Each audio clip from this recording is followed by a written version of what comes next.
La question du financement des infrastructures, une nouvelle fois au cœur du sommet Union européenne-Union africaine, avec des engagements à être plus dans l'action dorénavant. On le sait, les chantiers en Afrique subsaharienne sont nombreux et ce qui semble manquer le plus, c'est des investissements à hauteur des travaux à réaliser. Nicolas Kazadi est le ministre des Finances de la République démocratique du Congo. Bonjour, Monsieur Kazadi.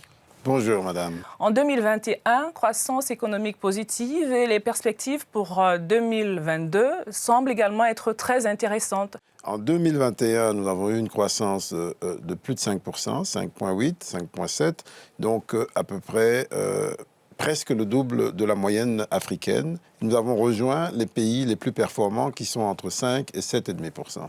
Et pour 2022, nous avons des prévisions encourageantes. Nous nous rapprochons des 7% de croissance si tout se passe bien. Cela vient rencontrer un contexte de réforme, un contexte de gouvernance renouvelée, améliorée. Vous savez que nous sommes en programme avec le Fonds monétaire international. Nous avons un programme de lutte contre la corruption qui est très fort. Et nous avons également un programme de diversification de l'économie qui est en cours de formulation. Mais vous savez qu'il y a des voix qui s'élèvent pour dire que l'économie verte, est-ce que c'est forcément une priorité pour l'Afrique en ce moment? Nous devons travailler avec la communauté internationale et l'Union européenne sur ces engagements liés à la préservation du climat.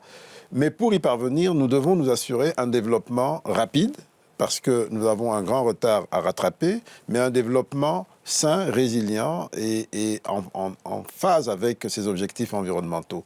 Tout à l'heure, on a parlé de la bonne santé de l'économie, qui n'est pas souvent inclusive. Ne laisser personne au bord de la route reste un défi permanent.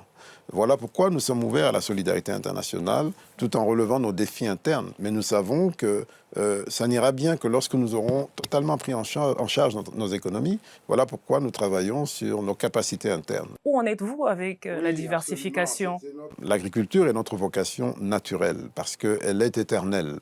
Et nous avons un potentiel énorme avec plus de 80 millions d'hectares de terres arables, donc nous avons de quoi faire.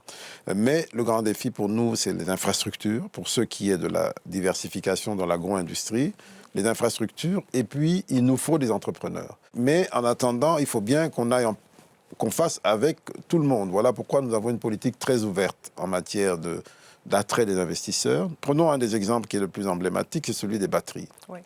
Nous avons un projet de production de batteries aujourd'hui au lithium, cobalt, lithium, etc.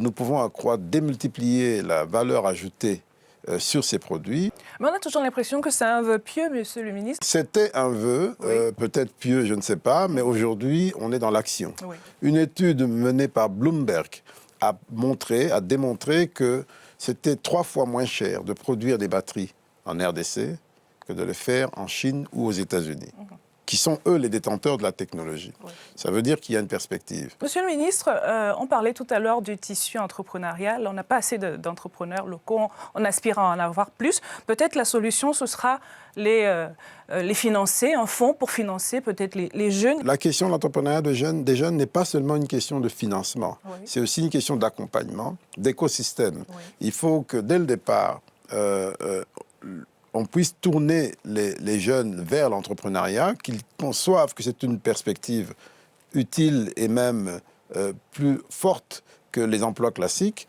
et puis que les meilleurs d'entre eux soient accompagnés dans leur capacité à créer des entreprises, à créer des produits ou des technologies et à progresser.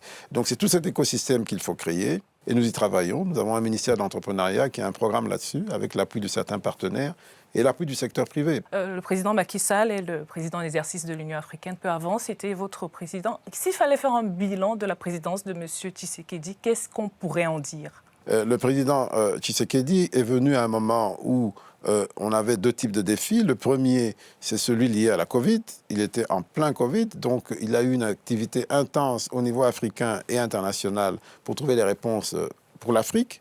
Et de ce point de vue-là, les résultats sont très parlants, à la fois sur l'accès aux vaccins, l'accès au financement innovant, les allocations de DTS, réallocations, tout ce débat qui s'est fait autour du G20, etc., il a apporté une part importante pour arriver à ces résolutions qui, aujourd'hui, sont en train de dessiner l'architecture financière qui va accompagner la reprise post-Covid. Et vous savez que Cette année a été également une année de résurgence des coups d'État, Oui, surtout dans la partie ouest. tout à fait. Un contexte qui est lié à la crise liée au terrorisme international. Voilà le contexte dans lequel sa présidence s'est faite.